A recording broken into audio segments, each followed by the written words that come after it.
Sige sir, kunin mo na eh. Opo, wala pang problema dyan. Ano yan? Part yan, part. Opo. Akala ko nga kanina kaya hindi pa ako maalis ng bahay kasi sabi ko baka mamaya. Pagdating ko na naman doon sa pick up, wala na naman yung tao. Sige po, umasa po kayo makakarating to sir. May babasagin ba yan sir? Eh, ito. Sige po.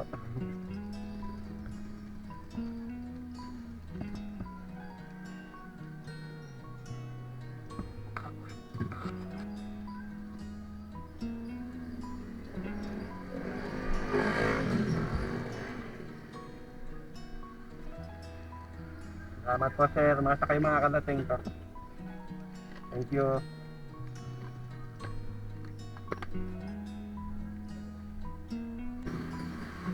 Ay, one way nga pala ano. Ang first booking nga pala natin for today is from Mandaluyong to Plaridel for 284 pesos. Pero ayun, binayaran tayo ni Sir ng 300. So kahit pa paano meron na rin tayo.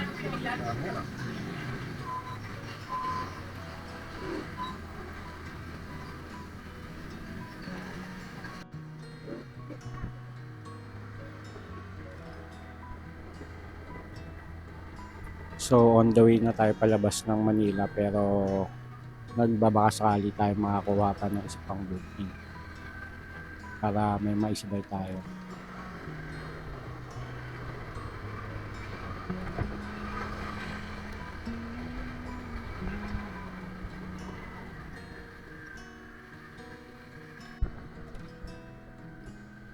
Ayun, sa kasamaang palad, meron tayong nakuhang booking from San Juan going to Plaridel din. Kaya lang, bogus booking siya, nag-trip lang siya. Pagdating ko dun sa pick-up area, bigla na lang na-cancel yung booking na walang dahilan. Kaya nakaka-bad trip talaga. Sira yung yung diskarte ko. Tsaka ang layo rin kasi nung binahe ko kaya wala na akong panahon. Kaya kailangan ko nang puntahan itong Plaridel para ma-drop off itong item natin kanina.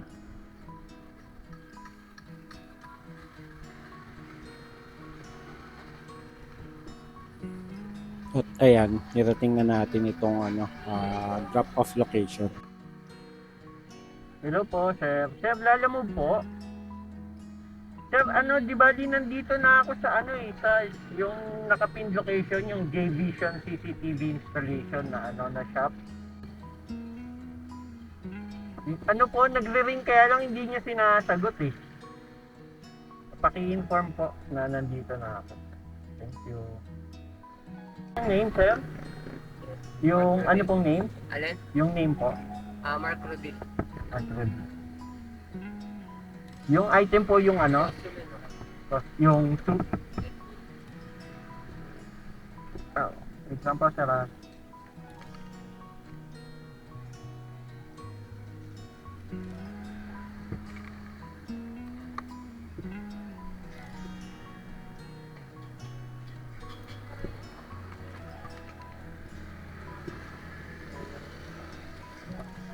ang picture na lang po, sa app lang po.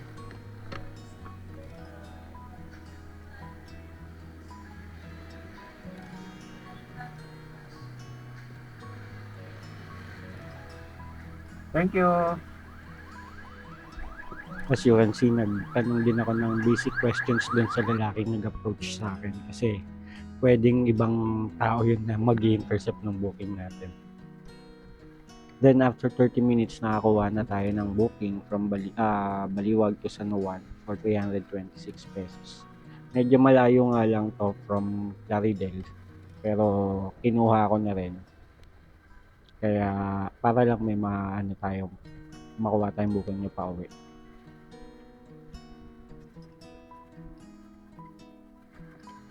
Medyo looban tong tong pick up location na pinuntahan natin.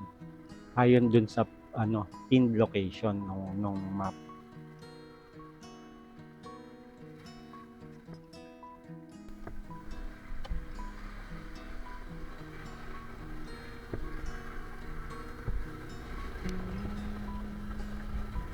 Hello po, good afternoon. Lalamove po? Lalamove po, ma'am? Kakalampas ko lang po nung, yung baliwag din yan. Dito na kasi may matang tubig, malapit na po ako sa pinto.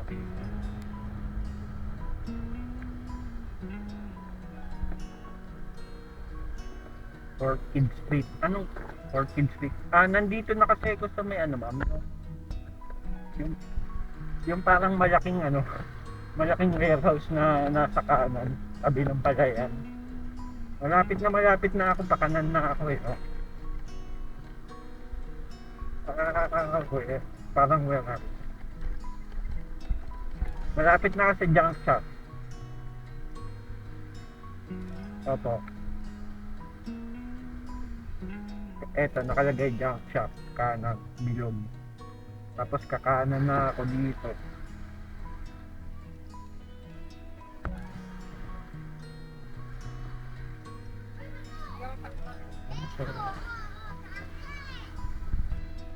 Eto, may pakanan na dito. Tapos palayan na to. Ayan, palayan na. Palayan yung kaliwa. Hindi ko po napansin yung Hacienda Galleria. Pero yung kumanan po ako sa may sa may paglampas ng konti ng junk shop, tapos may cell site dito sa kanto.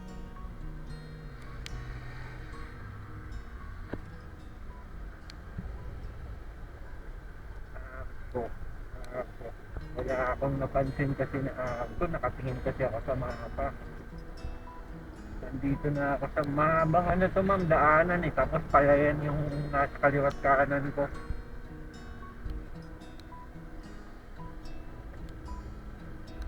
Wala na, lampas na ako sa pin location eh. Oh. Matang tubig na nakalagay dito. Tapos eto sa kanto may yung cell tower pala.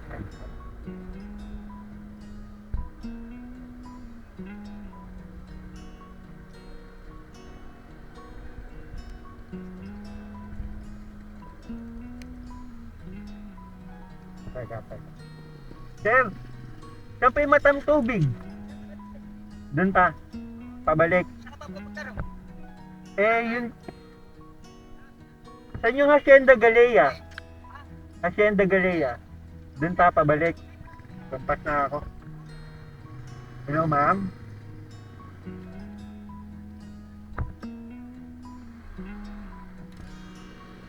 Opo. Eto, susundan ko yung sa tricycle. Lampas na pala ako, malayo na. Pabalik na ako. Ganito yung isa sa mga may encounter mong challenges sa pagla-long trip booking pag provinces yung mapupuntahan. Yung mga tipong hindi mo makita yung bahay or wrong pin location ka, tapos napakalayo. Tapos wala ka rin talaga matanong. Diretso ko doon. Kaliwa. Salamat po.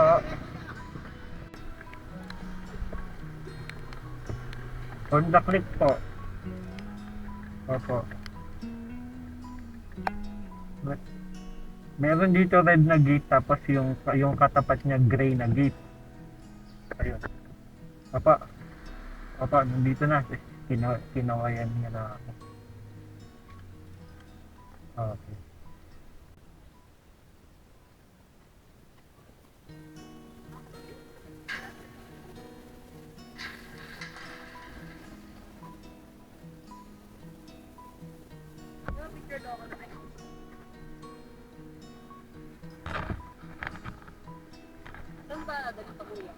Green Hills yung nakapin sa may Jollibee.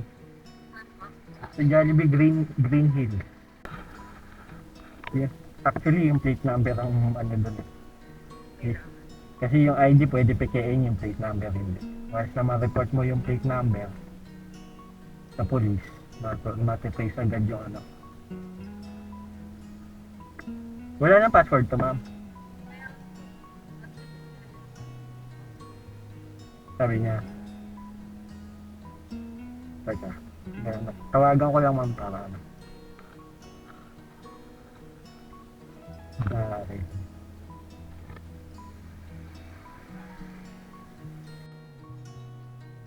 XR ba to? Hindi.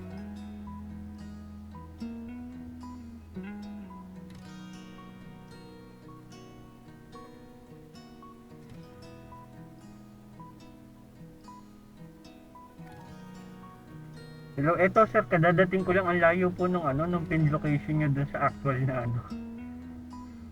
Baka po pwedeng dagdagan nyo na lang mamaya pagdating ko sa inyo. Sir, eto na yung chinek ko rin yung phone, working naman siya, maganda naman. In pristine condition. Ano po, sorry? Titignan ko na lang. Basta sir, umasa kang makakarating to sa'yo, huwag kang mag-worry no, kung ano man, okay? Kasi ako naman hanap buhay ko to, ayoko naman makompromise yung hanap buhay ko.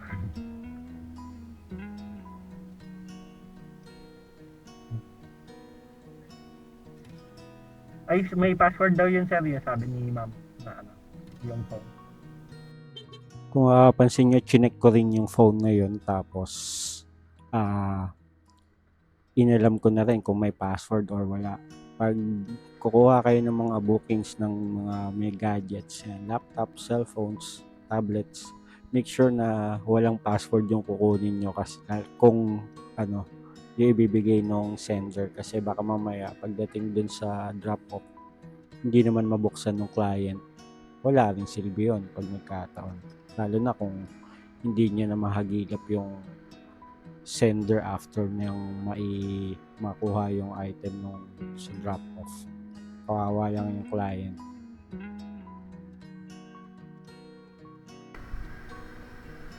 Hello sir, good evening na pala. Sir, dito na po ako sa tapat ng Jollibee. Yan, nirating na natin tong Green Hills para Sige, sir. makapag-drop off na tayo.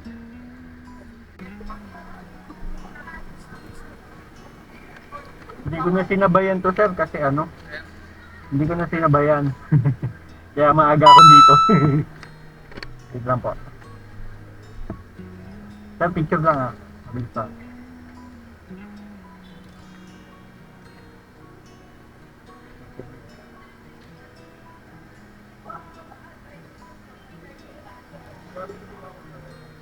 $3.20.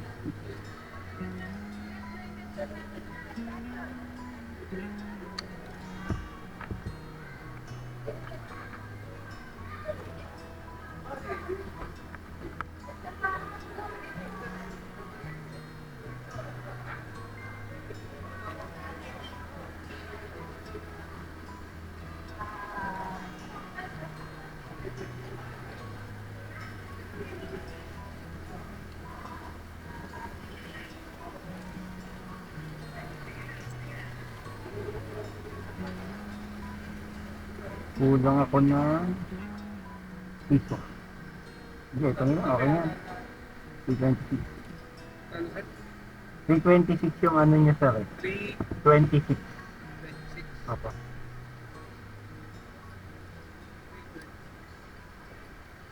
Sige pa, thank you.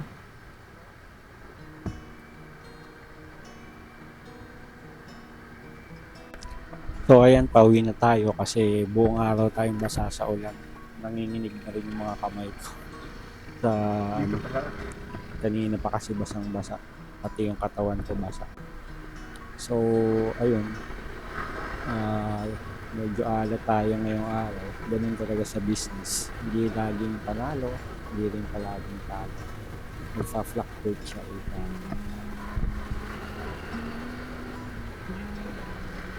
Hanggang dito na lang muna guys. Mag-iingat palagi sa kalsada. This is RS Papi. Ride safe palagi. See you on my next vlog.